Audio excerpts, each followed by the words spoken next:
सब्जी मेरे पास ताजा ताजा सब्जी है। কদিন কুম্ভ মেলাতে গিয়ে বাবারে এসে হিন্দি পাকড়াতে শুরু করেছে প্রতিমা। হ্যাঁ। আর ঘরের ভেতরে তোমার কে সবজি কিনবে?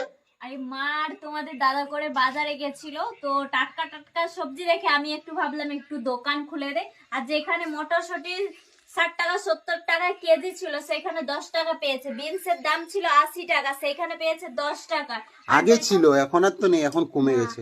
আর দেখো ধনে পাতাগুলো কত মোটা মোটা, এখানে 10 টাকায় আছে চারটে। 10 টাকায় চারটে পেয়েছে। তাই একটু ভাবলাম একটু দোকান নিয়ে বসে পড়ি। আর এইদিকে শাকগুলো, এই শাকগুলো ওই যে কি বলে খসলা শাক। 10 টাকায় চারটে দিয়েছে। আর এখানে বেগুন আছে, 10 টাকা কিলো, সিম আছে, তোমার এইদিকে গাজর 10 টাকা কিলো, আর দেখো। শসা 10 টাকা কিলো, আর ফুল বাঁধাকপি। বেগুন 10 টাকা কিলো।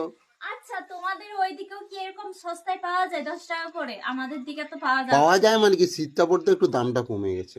আর তোমাদের ওইদিকে তো সবাই একটু কমেন্ট করো তো, সবজির দাম কি কমেছে না আমাদের এখানেই কমে গেল কি জানে ভগবান জানে। একটু কমেন্ট করো। তো চলো টাটা।